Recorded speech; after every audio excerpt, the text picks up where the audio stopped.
Hello, everybody. Welcome to episode number 24 of the Gaming Pubcast. Nice Christmassy there, Duncan. Jingle bells, yay. How are you? Good week? Christmassy. Very clearly. It's Merry Christmas, yes. Merry Christmas. Because if anyone is watching on the YouTube, you'll see that Duncan. It's definitely Christmas Day. Duncan and Tom have been sat in the same place for about a week now. Yes, I just stayed at Tom's. Same clothes as well. It's Christmas Day. It's the 25th of December, and Merry Christmas, everybody. No one outside. I can't believe it's actually snowed on Christmas as well. Yeah. I can't believe that Santa was actually shot down by over Ukraine. So I know. Well, it's not offend some of our viewers. If we offend the Russians, I don't think many people will be bothered. Anyway, so Merry Christmas. What do you think you will get today that you've already got? God. I know I've got a new Game Boy stroke Virtual Boy Geekline publishing book. Nice. Which I'm excited to get into. And the new Ark game, Ascended. Nice. It's not really mine, it's my son's, but I'll still play it. Sorry, this is tingling in my ears. So, Martin, do you know that you're getting anything that you're getting today that you don't already know? I don't know what I just said, but do you know what you're getting today for Christmas? Do I know what I'm getting today? Because it's Christmas Day today. It is Christmas Day. I've still yet to unwrap my present. Okay, that's a good answer. Good answer. I like it. But there are some game-like shaped presents out there, so I'm hoping that there'll be. I've got nothing. I don't think I've got anything gaming. What games have been out? I've definitely got something. What have you got? Whiskey-ish shaped. So Tom's just Tom. You know, it's been like so many weeks, and he's still getting over his chest. But just get a little drink of water. So I'm getting whiskey. I don't think I'm going to get any gaming things. Although I have bought myself the RGB backplate for the Steam Deck, which will be going on at some point. Cool. Fingers crossed. As long as I don't round the screws in it, like I nearly did last time. So what we're all saying then is basically Santa is definitely opening his sack for us. Indeed. Well, we're all pleased about that. So, what's your biggest Christmas memories, Tom? Martin. I'm pointing at Martin and saying Tom. So, Martin. I've had a few games, but I've had a console. I got the Sega Saturn. I got that on Christmas. That was like a joint present between my older brother and my older sister. Because I think back then it was about £20,000. But it was pretty. Do we get a new house or a Sega Saturn? So that would have been what, $299 back at that Christmas. Something like that, yeah. Oof. What year would that be? It would have been 98, 98. 97, I think. 97 or 98. It was like the Christmas after it was released in the UK. So whenever it was released in the UK. Because we had the Mega Drive, so we were sort of. And did you get a few games, or did you have one game that you just had to play over and over and over and over again? The one game we had, it was not a very good game. Well, they were a lot better. It was a football game. It was a Sega owned football game. Was it just Sega football? Something like Sega football. Actual soccer might have been. That was Gremlin, I want to say. I think actual soccer was. You might be right, actually, yeah. So your Sega Saturn in today's money will be worth £671. Ouch. That's, yeah. I was saying introductory price was £399, equivalent to £818. Oh, right, even more so. Oh, so yeah, you put two on it as well. We didn't eat for about 2 months. But it was, worth it because we had it. If I still had it, it would be. Sega Saturns are worth a lot now, aren't they? You made your brother or eat your dust for 2 months. So it was my brother's decision because he was the oldest, but but then probably about 4 months later he went and got PlayStation. So Not Saturn. Because Well, if you got a Model 1 Saturn with the circular controller, that's worth lots of money, especially boxed. Unfortunately, we No, don't. it was sold, was it? It was sold. But yeah, so that's probably my main Christmas memory, and then playing the football game with my stepdad, because we were terrible at it. But he was very, like, looking back what he did. So we were Brazil and he put us against England and we were losing about 8-0. And I would usually be trying to smash up everything at this point, being at that age, playing games like that. But he was like, look, it's just because England are a really good football team. And I was like, oh, yeah, sure. No, it's not because... Even though you were Brazil. We were Brazil, yeah. He's like, yeah, if you think they're doing that to Brazil, it's like they're going to go and win the World Cup in 1998 or whatever. So now looking back, he obviously did that. So Sega International. Yeah. There was like a glitch on the game that if you just ran quarter to the 18-yard box and shot, you would always score. Yeah, I mean, the early FIFAs, there was always very specific places where if you just did it full power, you always went over the keeper. It was one of the first games that had commentary on it as well. So, Nice. I wouldn't class it as commentary though. There was like one bit where you would shoot and the commentator would just shout whack or something like that. Very like basic commentary. I still remember on the Mega Drive you had Joe Montana talk football. It was like American football, and it was sacked on the 30-yard line. God. Yay! That reminds me of the Simpsons episode where Bart gets that. Oh, the golfing He game. wants I can't remember what it's called, but he wants the other game, which is like all of like the fight and Yeah. That was based on the NES game, wasn't it? The NES golf game. It was the end credits as well. They just had it where he was playing it, but he was hitting it out into the car park Yeah, instead. it's like, I recommend a putter. You chose a driver.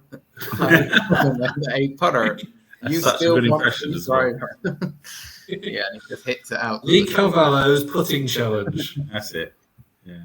Brilliant. It's actually I think based on- somebody did make a version of it. I think there is like an online game. Yeah, Simpsons fan play it. Yeah, Yeah. they can now play it. Well, I want to play that now. I think it's one of these ones where you can probably download something off itch.io or whatever it's called. So, Tom, My favourite Christmas Gaming memories Christmas memories. is probably 2. No, I'm going to be greedy and say 3. So one would be my Super Nintendo, which, if you remember in a previous podcast episode, me and my cousin would unwrap several months before Christmas. Play Street Fighter 2, complete it all, get it all done, keep wrapping it back up, and so that was really good. But my 2 favourite Christmas memories were my Game Boy original. Just get his phone and find his mum's number. Yeah, she knows. With Tetris and Super Mario Land, so that was one, and the other one was receiving my Amstrad 464 with a green screen monitor of all things. So. Yeah, Lovely. Great memories, and but the Game Boy one really sticks out for me. Did you just have Tetris? No, I had Tetris and then the separate game of Super Mario Land, which I desperately wanted, and still have that game. I still have my original Game Boy with box, with the original batteries upstairs, and Are they not leaking a bit? nope, because they're still in the packaging. Oh, So as in proper the original battery. yeah, everything's still original. All the original. I don't know how it lasted, but yeah, I've still got it. So great memories, great times. Super Mario Land, such a good game. The first one. The second one, they tried to improve the graphics a bit too much, Yeah, and definitely. it wasn't great. Mm. But Your turn. my turn. My parents didn't like gaming, so I didn't get any gaming stuff. Okay, well, should we call? That's the end of the podcast.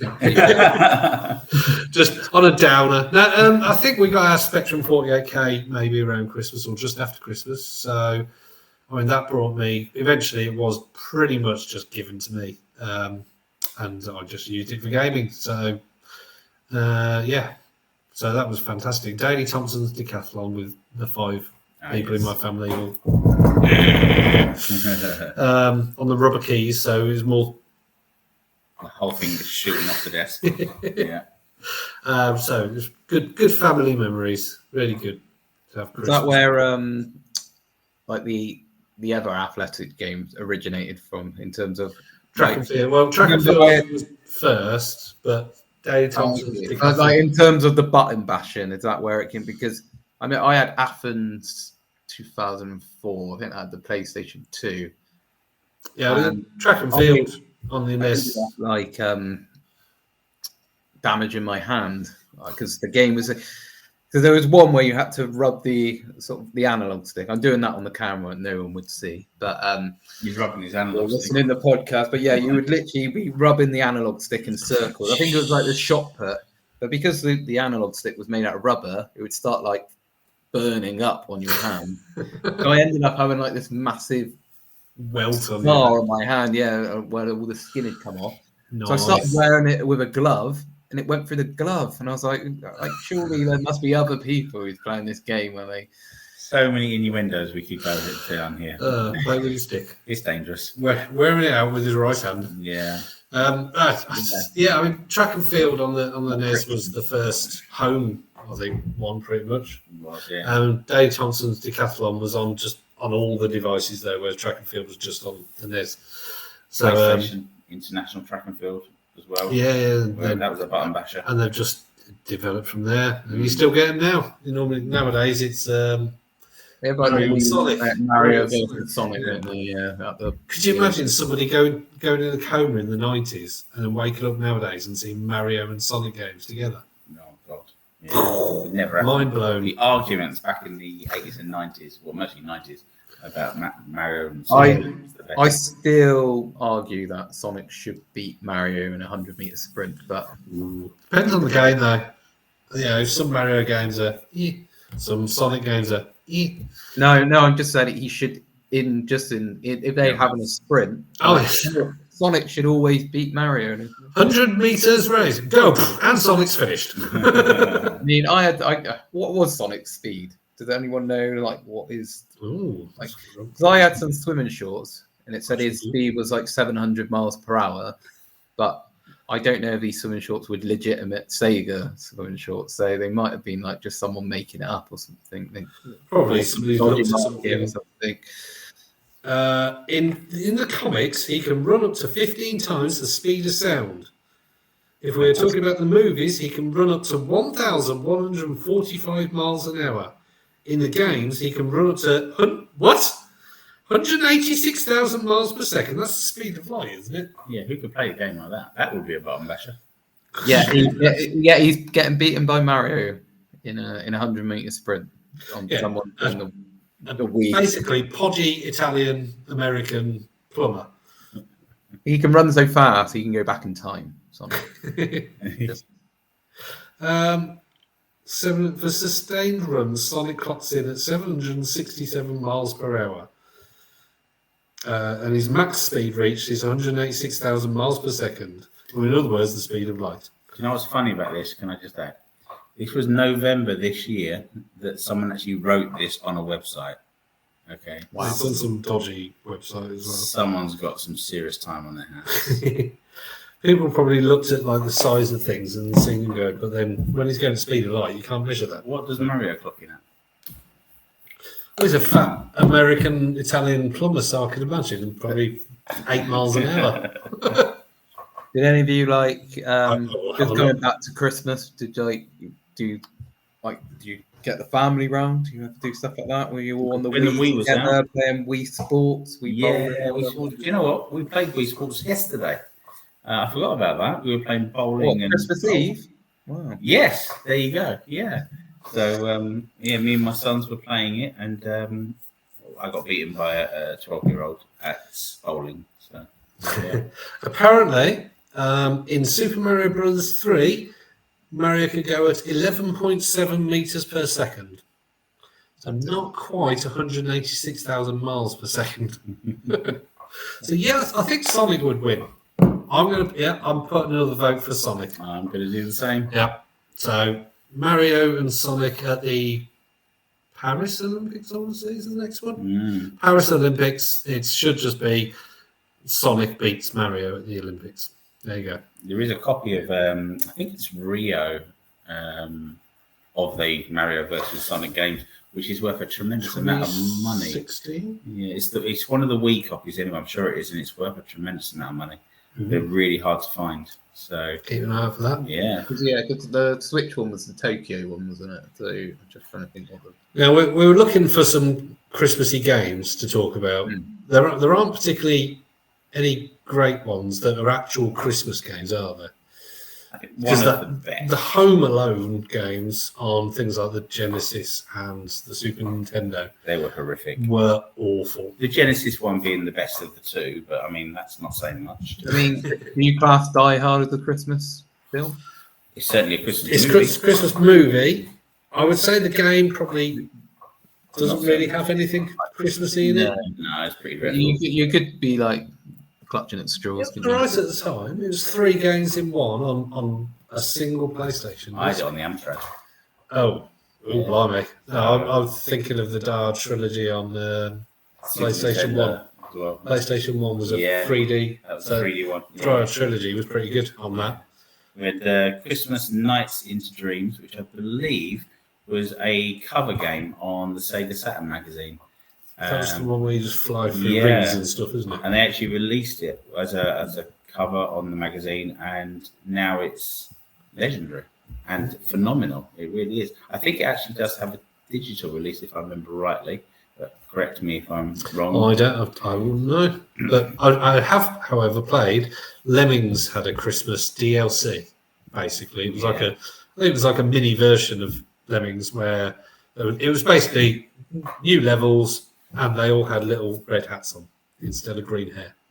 And it was Christmas lights. And there was Christmas lights. Yeah. Days Before Christmas on the Super Nintendo. A very, very sought after expensive game nowadays. But it was essentially you were playing Santa. You did, yes. I think you said about that the other day. I looked on eBay and it was going for around £600 to £800. Yeah. Great game. There were some Christmas missions on the Hitman games. Sure, that was They do. I mean, there's lots of games nowadays, especially live service games, that have like GTA. You have where everything on GTA Online is covered in snow, and you can wherever you want, you can just press the button and you pick up snowballs, and you can throw them at people instead of shooting people. So that was always good fun. I remember the first time they did it, it was fantastic. But then haven't played GTA Online for about 2 years. So. One for you, Martin. Donkey Kong Country 3, Dixie Kong's Double Trouble. How is that Christmassy? Apparently it's got some Christmas levels in it. Yeah. So, news to me. Maybe I missed that one. But there you are. And Batman Returns on the Mega CD and Super Nintendo. I suppose Batman Returns was a Christmas-based game. Yeah. Film. So... Not really the most. There isn't a plethora of Christmassy games. The market, maybe someone can. But then December is always a very quiet time for game releases. So there hasn't been many this month, is there? Well, they normally release them in November so they can be good, or they can be in the shops in time for Christmas. Because I don't know about you, but I'm not organised, and I've had all my presents bought for at least a couple of weeks. Excuse us, we've just got a snoring dog here. He's literally snoring away. I think the only really game that's come out this month is Avatar, isn't it? It's come out. Yes, which is apparently meant to be quite good. Yeah, it's graphically, I think it's meant to be an absolutely stunning game. So hopefully maybe one of those games will be my Christmas present. And you'll have any game that has live and it's like Fortnite will have snow and Christmas everywhere, and Hitman. I think you can. Well, I have unlocked. I think I can't remember how, but you've got a Santa suit. Minecraft normally has freebies, skins and things. And if you own games on Steam, quite often there's absolutely tons of games that have various things. So, right, well, I think that's we've covered Christmas. We've covered Christmas. We have. Merry Christmas to everyone. Yeah, so next episode will be New Year, and maybe, I don't know about new things. I don't know. Maybe we can do a review of 2020. Gaming resolutions. Yeah, a review of 2023, and maybe what predictions for 2024. And our gaming Christmas presents. Yes, and Yeah, actually what we'll we know. got for Christmas. When we're going over. I'm going to go and open my presents now. Yes, of course, because it's Christmas Day. And I've Isn't got it? 3 Yes. children who are just sat in there waiting for me to come into the. Indeed. So, Yeah. feel a bit So, bad. well, Merry Christmas, Merry Martin. Christmas. Merry Christmas, Tom. You. I should You're get gonna out go of the back house to 'cause it's your, Christmas Day. You're going to go and spend it with your family, Duncan, or are you going to spend it with No, just go. I'm going to find a park bench and Sit in the Get snow. sit in the snow that's come. Yeah, Yeah. Make some yellow snow. with my whiskey. I know that I'm getting whiskey, so just sit there. I won't do that. Don't do that, kids, because you'll be very ill. No, it's a nice sippy whiskey that I've got. Don't eat yellow snow, as they say. Never. It's banana flavoured, kids. Do it. All right. Merry Christmas, all. Like and subscribe. And we will see you in 2024. Yes. Bye.